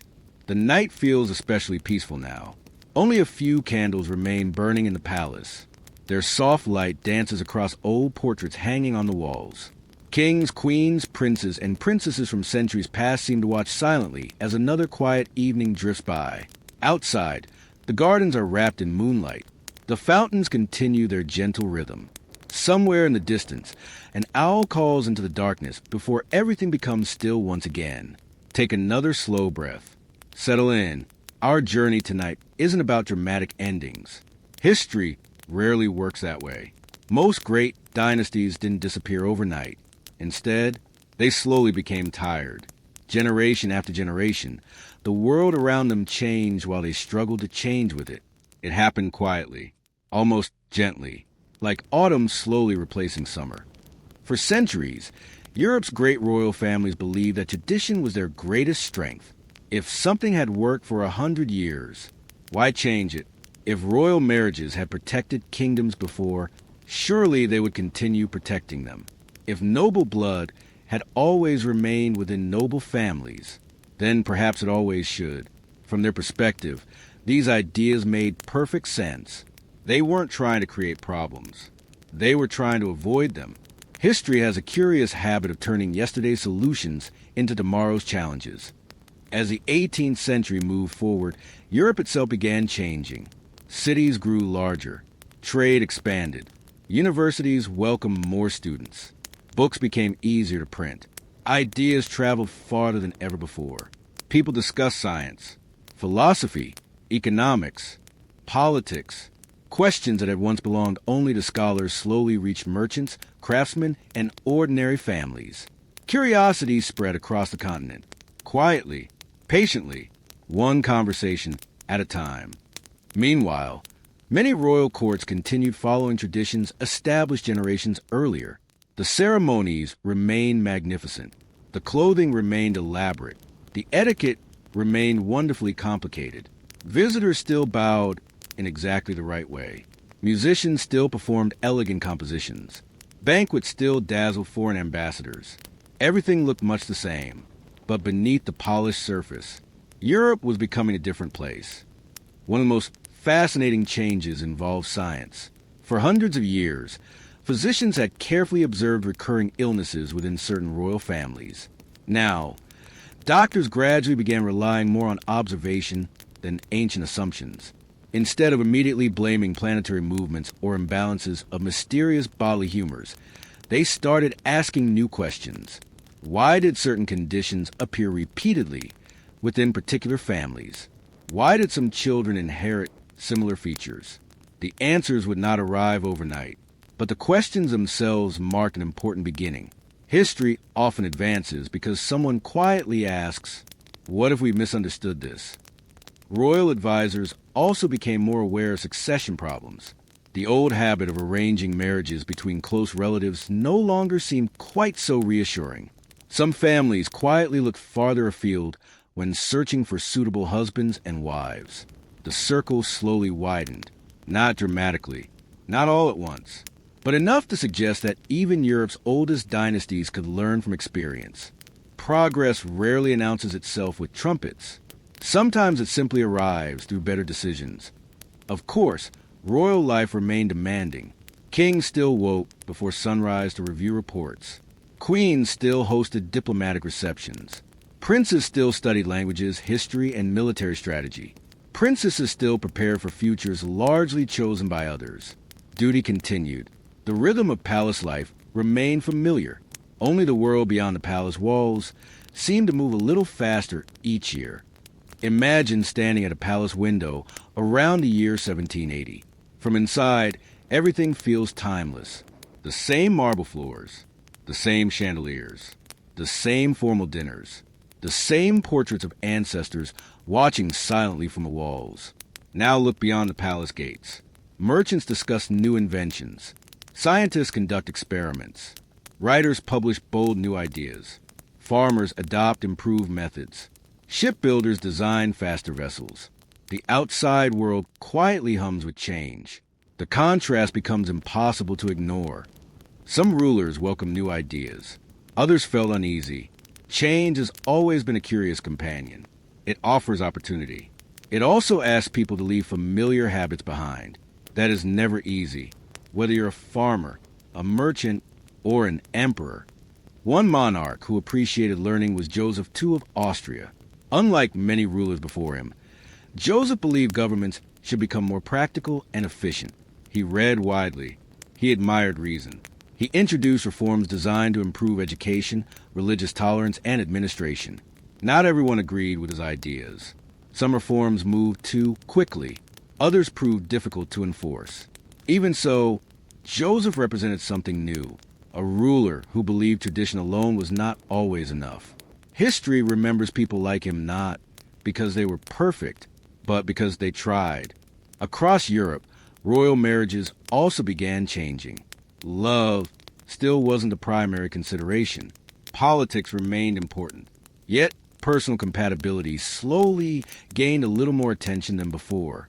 Parents, advisors, and monarchs gradually recognized that unhappy marriages often created unhappy courts. It sounds obvious to us today. History occasionally required several centuries to discover what ordinary families already understood. Meanwhile, artists painted royal portraits that looked subtly different from those of earlier generations. Less rigid, more natural. Faces appeared softer, expressions more thoughtful. Instead of presenting rulers as almost mythical figures, painters increasingly revealed them as real people. Perhaps that reflected a broader change in European thinking. Kings and queens remained important, but they were also human beings, with ordinary hopes, ordinary fears, and ordinary limitations. As another peaceful evening settles over Europe, palace libraries remain softly illuminated. A young prince studies geography. A queen writes letters to distant relatives. An elderly king quietly reflects on decades spent carrying responsibilities that few people could truly understand. Outside, ordinary families finish supper together. Children prepare for bed. Life continues, inside and outside the palace. Sometimes very differently, sometimes surprisingly alike. Because despite all the gold, velvet, and ceremony, everyone eventually grows older. Everyone wonders about the future. Everyone hopes the next generation will live a little more wisely than the last. That simple hope belongs to kings and farmers alike. Our quiet journey is now entering its final stretch. Ahead lies the gentle closing of several great dynasties and the lasting lessons they unknowingly left behind. Not lessons about glory, not lessons about conquest, but quiet reminders about family, responsibility, tradition, and the importance of allowing new ideas to grow. We'll wander there together in Part 10, as the old royal world slowly gives way to a new chapter in European history. The night has grown wonderfully quiet. The palace hallways are nearly empty now. Only a single lantern glows near the grand staircase, and the sound of the wind has become softer than the ticking of an old clock somewhere deep inside the castle. Outside, the gardens rest beneath a blanket of silver moonlight. Even the fountains seem to flow more slowly at this hour. So, settle a little deeper into your blanket. Close your eyes if you'd like, and let's continue our slow walk through the final generations of Europe's great royal families. One curious thing about history is that the biggest changes rarely look important when they first happen. A wedding, a birth, a simple signature on a treaty. At the time, these moments often seem ordinary. Only centuries later do historians look back and quietly say, well, that changed everything. Royal marriages were perfect examples. Most lasted only a few hours as ceremonies, yet their consequences sometimes lasted hundreds of years. Imagine receiving a letter as a European king in the early 18th century. The seal is carefully pressed into red wax. The handwriting is elegant. Inside is a proposal. Not a proposal for friendship, or trade, or peace. A marriage. Your daughter could marry another prince. Your son could marry a neighboring princess. At first glance, it sounds like a family matter. But everyone around the table understands the truth. This isn't just a wedding. It's diplomacy wearing silk. Every detail required astonishing patience. Lawyers examined inheritance laws. Priests discussed religion. Ambassadors argued politely over dowries. Genealogists spread enormous family trees across long tables. And somewhere in the middle of all this paperwork sat two young people whose opinions were, well, not always the first priority. History had many strengths. Listening carefully to teenagers was not usually one of them. One royal family that illustrates this beautifully was the House of Bourbon. By the 18th century, Bourbons ruled France, Spain, Naples, Sicily, and several other territories. Family members appeared across Europe like carefully placed chess pieces. If one branch gained influence, another often benefited. If one kingdom faced uncertainty, cousins from another court suddenly became very important. Europe's crowns were becoming increasingly interconnected. Sometimes help arrived through family. Sometimes problems did too. Take Louis XVI once again. When he became King of France, he inherited far more than a throne. He inherited centuries of tradition, centuries of expectations, centuries of complicated financial problems. Unfortunately, he inherited those as well.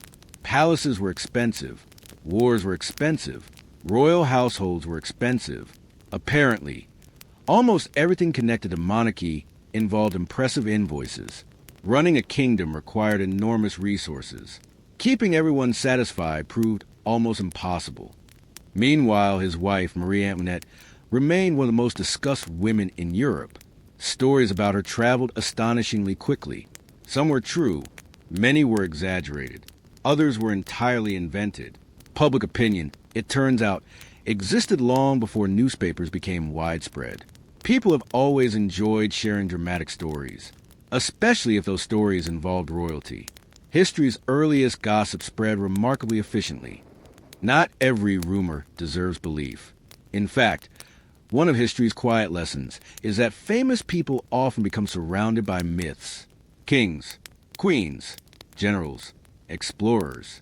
Once someone becomes important enough, stories begin attaching themselves almost automatically.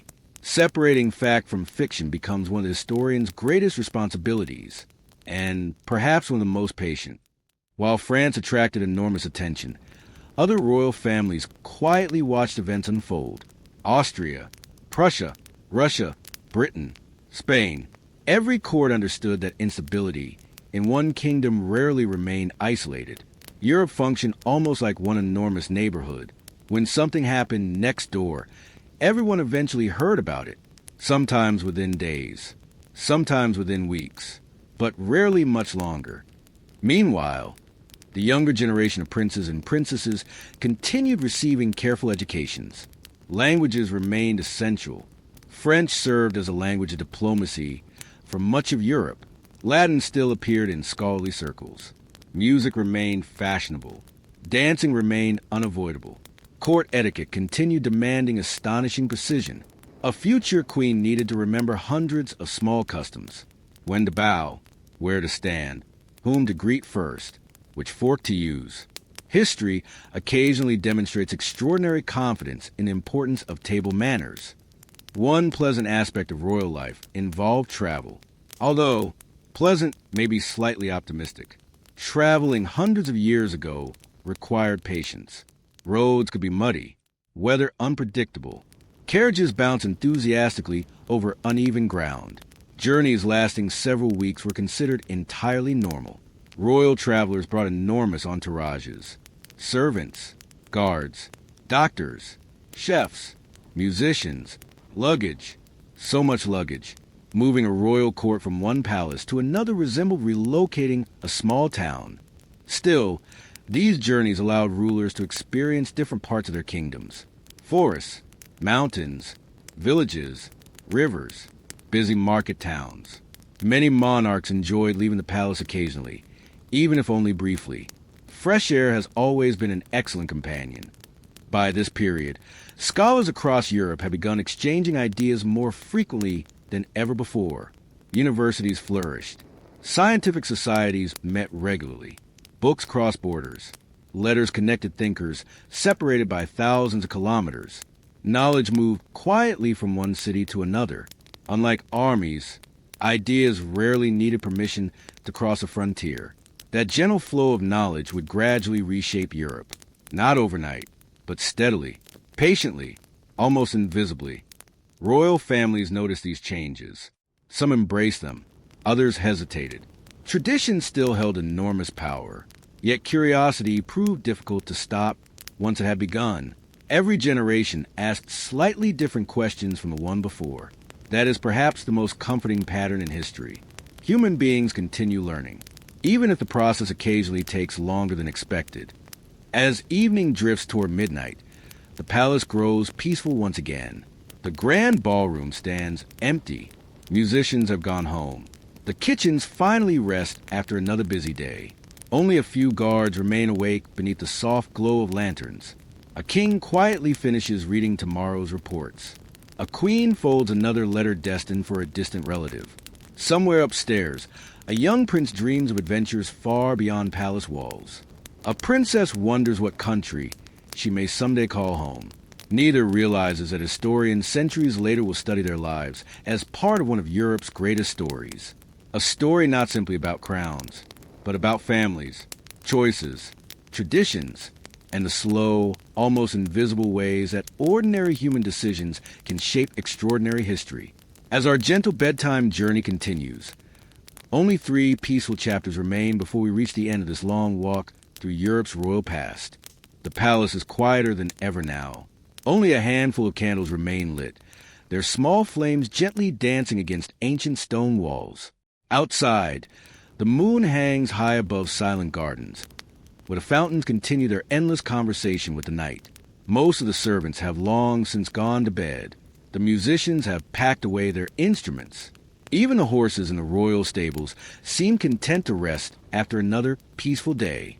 It feels like the perfect moment to slow down just a little more, because tonight we're arriving at one of the quietest turning points in our entire story.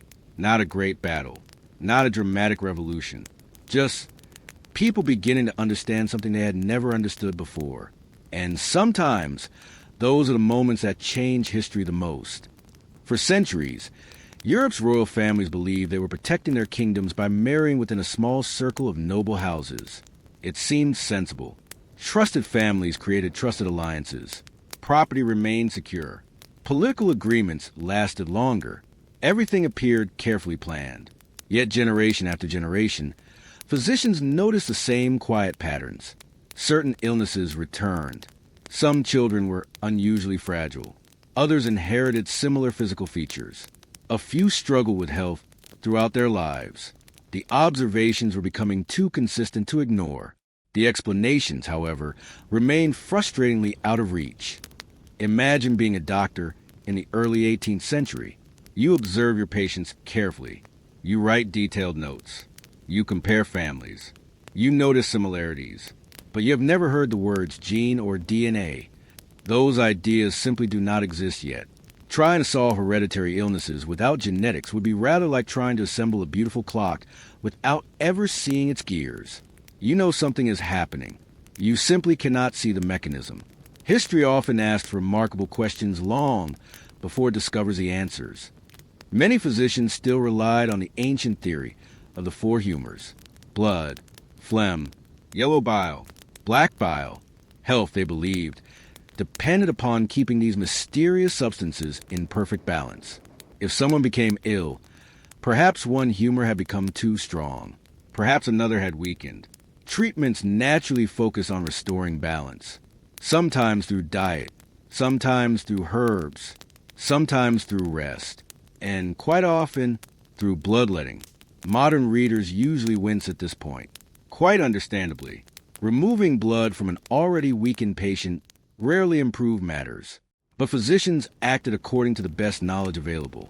That deserves a little kindness. Every generation works with the understanding it possesses.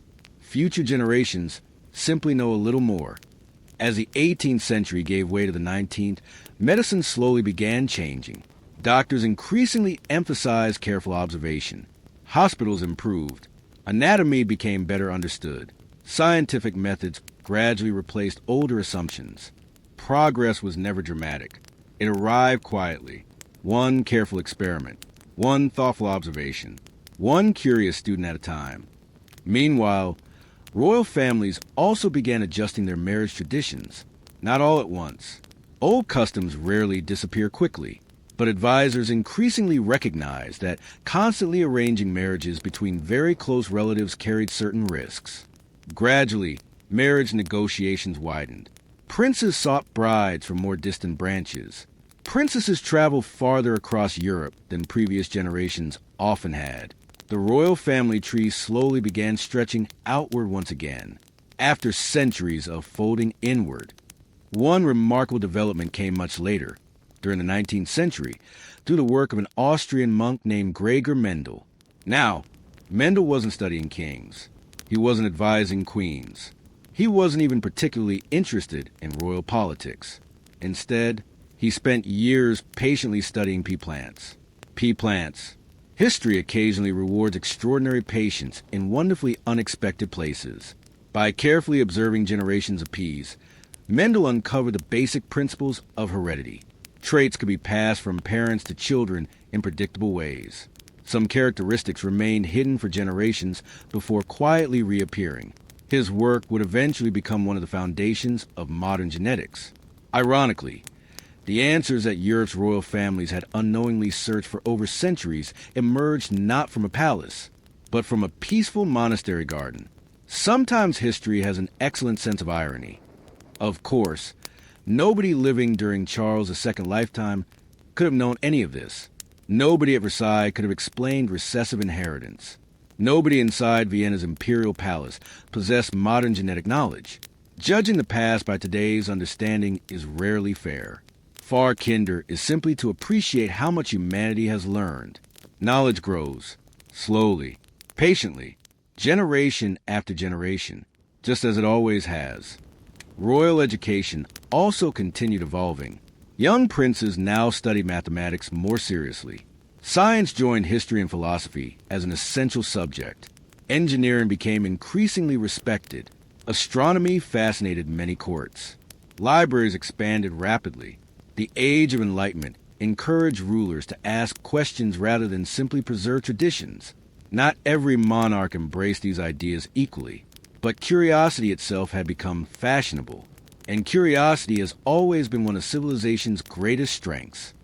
The great palaces remained magnificent. Versailles still dazzled visitors.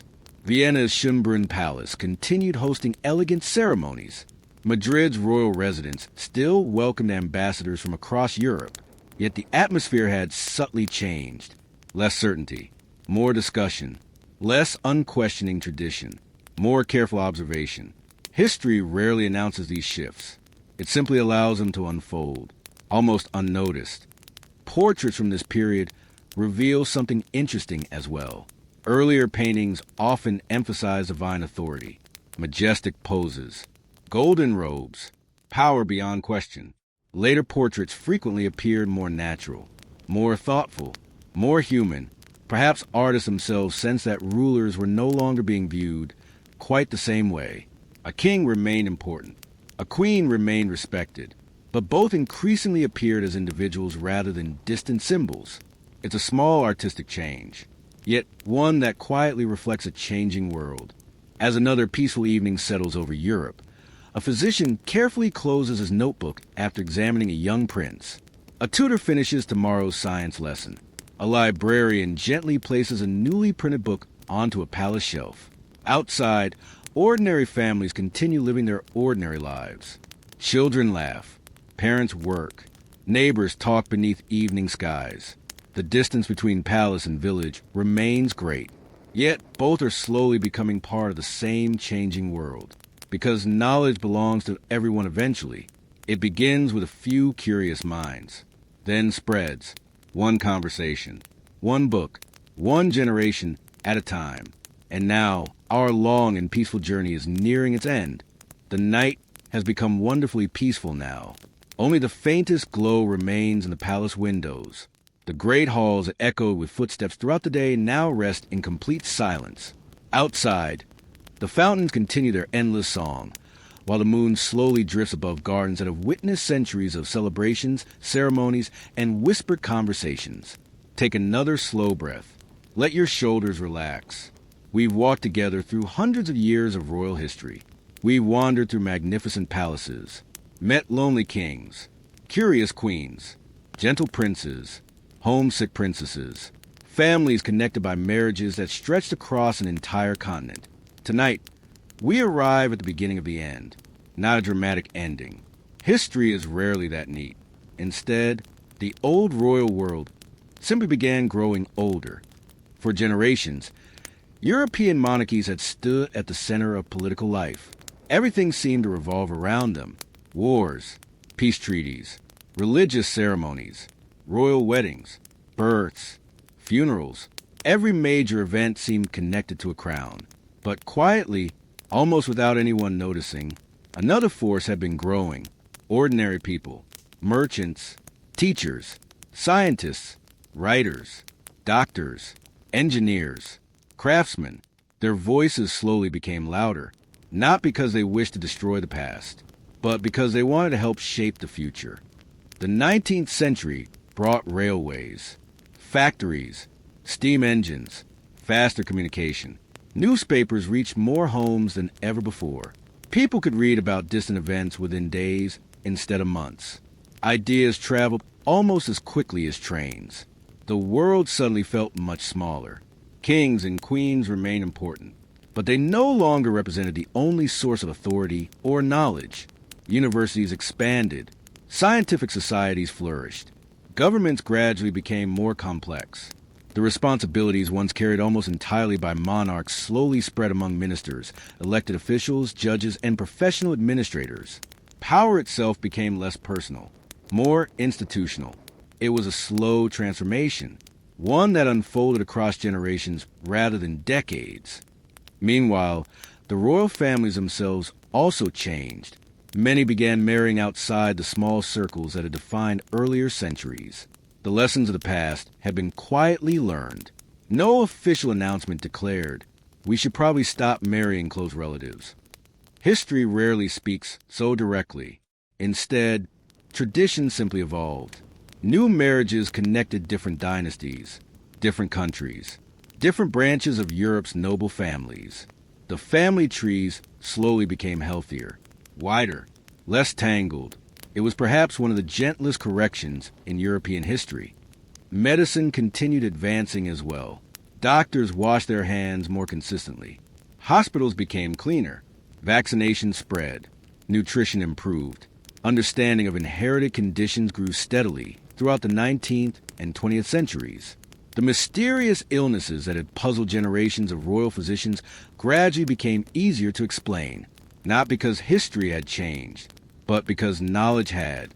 That may be one of humanity's greatest achievements. Every generation leaves a few more answers for the next.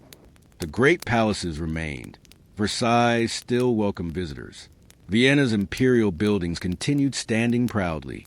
Madrid's royal residence remained filled with remarkable art. These places no longer represented unquestioned political power. Instead, they became living reminders of another age. Walking through them today feels rather different. The music has faded. The grand banquets have ended.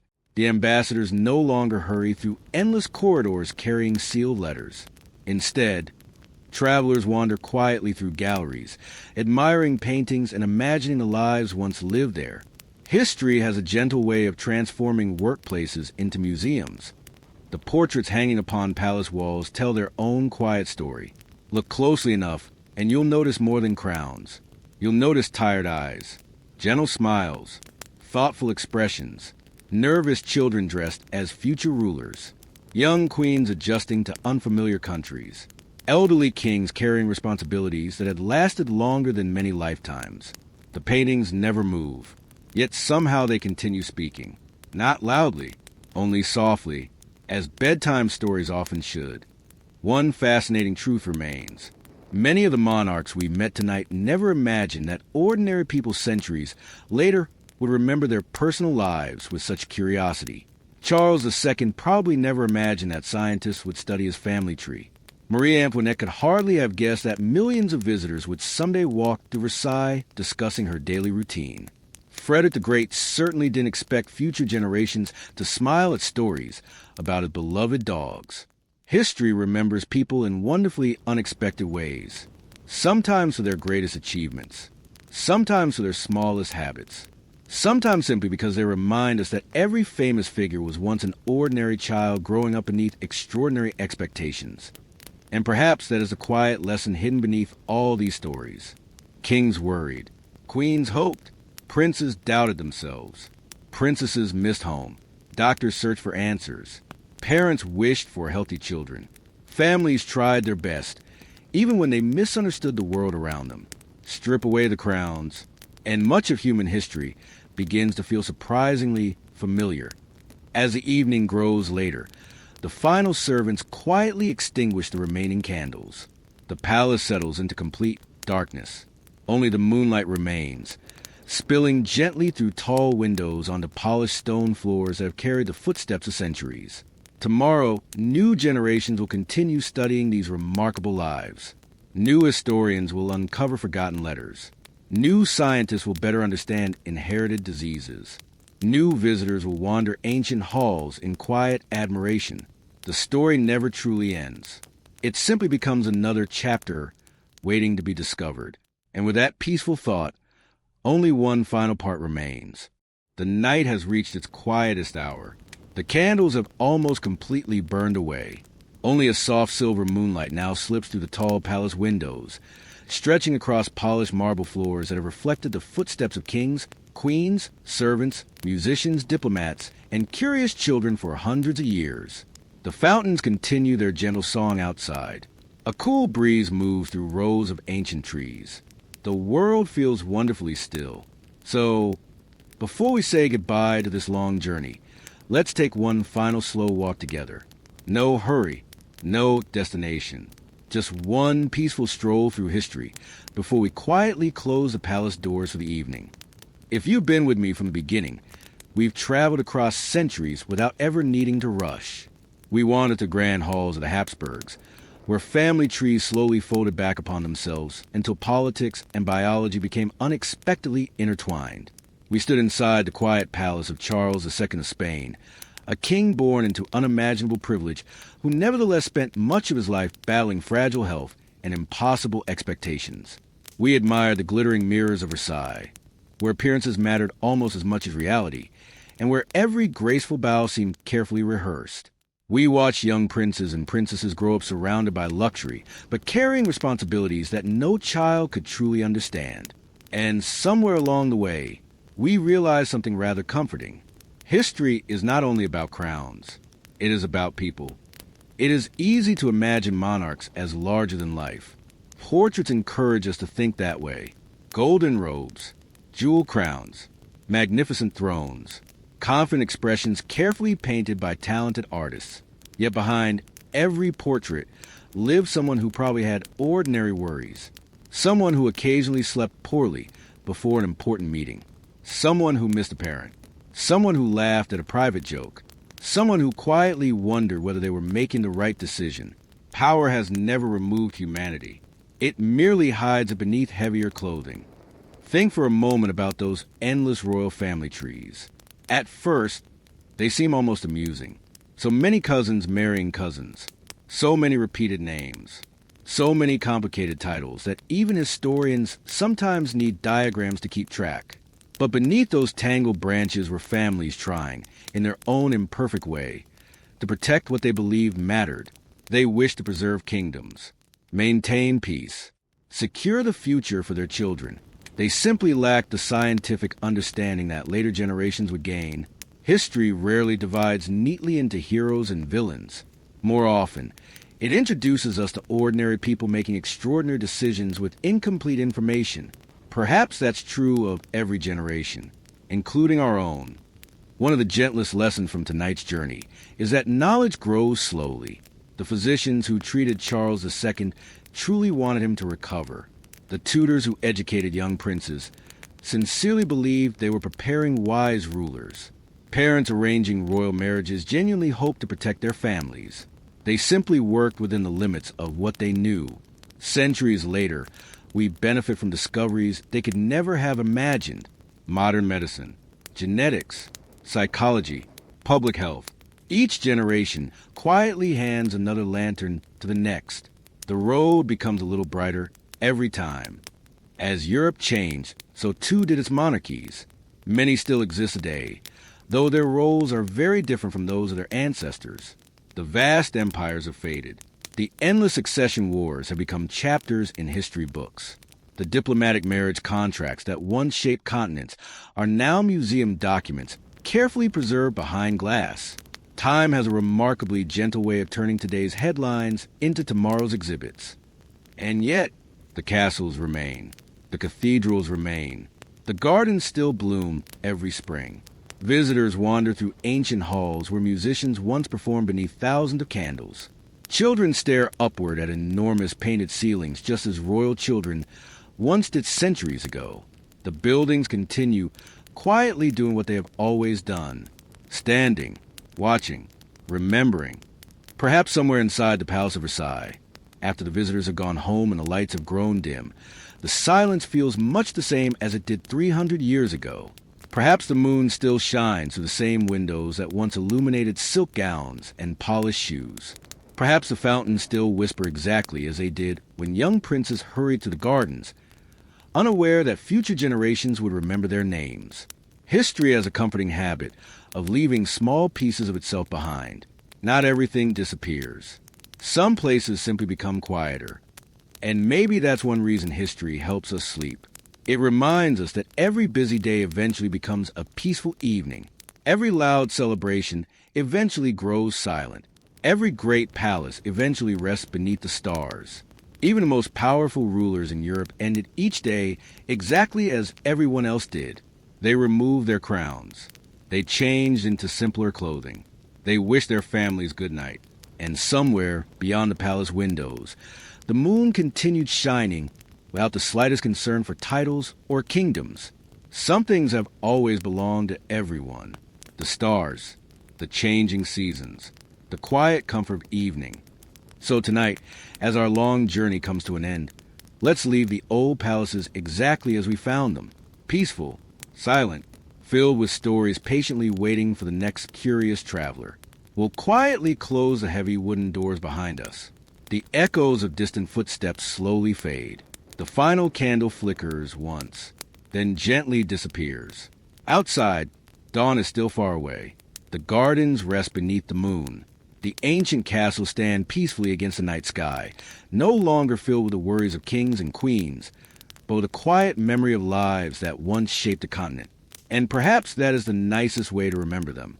Not as untouchable legends, not as perfect rulers, but simply as people. People who loved, who worried, who hoped, who made mistakes, who tried to leave the world a little more secure than they found it. Sometimes they succeeded, sometimes they didn't, but all of them became part of the long, gentle story we now call history. Thank you for taking this slow walk through Europe's royal past with me. I hope these quiet stories have helped your mind slow down, your thoughts drift a little farther apart, and your evening become just a little more peaceful. Until our next cozy journey through history, sleep well and good night.